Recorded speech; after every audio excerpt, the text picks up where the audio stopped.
ဘဝမှာရှိလို့ဖြစ်တဲ့ချမ်းသာတဲ့တိလို့ဖြစ်တဲ့ချမ်းသာကအစမတန်ကြီးမားတဲ့အတွက်ကြောင့်တိအောင်ပဲကြိုးစားသွားတာရှိတဲ့ကိစ္စတွေကအများကြီးဒုက္ခတွေကိုဖြစ်စေတယ်။ဒါမရှိမဖြစ်လိုအပ်တဲ့အပိုင်းတွေရှိတယ်လို့အများစုက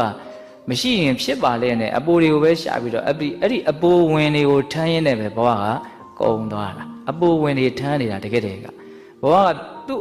ပုံမှန်လေးလောက်ဆိုလို့ရှိရင်လိုအပ်ချက်ကလေးလောက်သွားမယ်ဆိုရင်ဘဝကတော့ကြီးမလေးလံမှုပဲပြင်မှန်းမှုအခုလူတွေကအပိုတွေကိုရှာကြအပိုတွေအတွက်အလုပ်လုပ်ကြရင်လည်းနောက်ပိုင်းကျတော့အပိုတွေလို့ကိုမထင်တော့ပါဘူးအပိုတွေကိုတကယ်ကိုလိုအပ်ချက်ကြီးလို့ထင်ပြီးတော့သွားနေတော့တာပေါ့ဟုတ်လားဒါကြောင့်စွန့်လွတ်ခြင်းရဲ့တန်ဖိုးကိုမြင်နေတယ်ဆိုလို့ရှိရင်ဘာကိုမြင်ရမှာတော့ရှားအယူသိမ့်ပိုက်ခြင်းရဲ့အပြစ်အနာစာကိုမြင်ရမယ်တေချာတာကတော့လွတ်ချနိုင်ရင်လွတ်ချနိုင်တယ်လို့ပေါ့တာကတော့အသေးချပဲဟုတ်လားဒါကြောင့်လှူတဲ့တန်းတယ်ပေးတယ်ကန့်တယ်ဆိုတာတော့တစ်ဖက်လူချမ်းသာဖို့အတွက်ပေးတာကတော့အဓိကရည်ရွယ်ချက်ပေါ့နော်ကိုယ်လည်းပဲပေါ်ပါတယ်ညှိကပ်တွေ့တာမှုရယူသိမ့်ပိုက်လို့မှုပေါ့နော်နည်းနည်းချင်းရှော့ချနိုင်ရင်ကောင်းတယ်ဆိုတဲ့အမြင်လေးလည်းပဲရှိဖို့လိုတယ်အကုန်လုံးစိတ်ကစွဲနေတာဟုတ်လားအဲ့ဒီအစွဲကိုနည်းနည်းလေးမှပဲနဲပါစေတော့ဆိုတဲ့မုံမြတ်တဲ့ရည်ရွယ်ချက်နဲ့ရှော့ချနိုင်ဖို့မလိုဘူးလားလိုတယ်နောက်ဆုံးတစ်နေ့ရိုးရိုးလေးတွေ့ရင်တော့ကိုကဒီဟာကိုမစွန့်ဘူးမလှုပ်ဘူးရှော့မချဘူးဆိုလည်းပဲနောက်ဆုံးတစ်နေ့ဘာပြောမှာအကုန်လုံးထားခဲ့ရမှာပဲလေအဲ့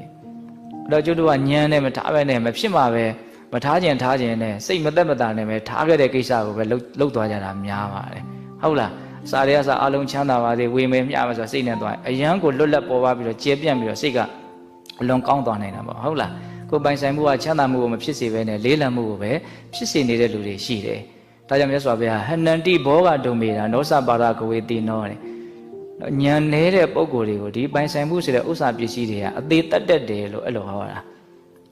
နောစပါရကဝေတိနောတဲ့ပါရကဝေတိနောပါရဆိုတာနိဗ္ဗာန်ဆိုတဲ့တစ်ဖက်ကန်းကိုပြောတာနော်ကဝေတိနောဆိုတာရှားဖွေကြတာပေါ့နော်သူတော်ကောင်းတရားအကျင့်ကိုကျင့်ပြီးတော့နိဗ္ဗာန်ကိုရှားရတဲ့ပုံကိုယ်တွေကိုကြတော့ဥစ္စာပစ္စည်းတွေကမနှိမ့်ဆက်နိုင်ပါဘူးတဲ့။ဘာလို့သူတို့ကောင်းကောင်းမွန်မွန်ခွဲဝေတတ်တယ်အသုံးချတတ်တယ်ဒါကိုပြောတာ။ဒါကကုသိုလ်ရှင်တွေဝမ်းသာဖို့ကိုယ်မှာစာကားဆိုတဲ့ချမ်းသာကြောင်းတရားကိုပိုင်ဆိုင်အောင်လုပ်ရတယ်ဆိုတဲ့အတွေ့မျိုးတွေးဖို့ဒါလေးကိုပြောတာဟုတ်လား။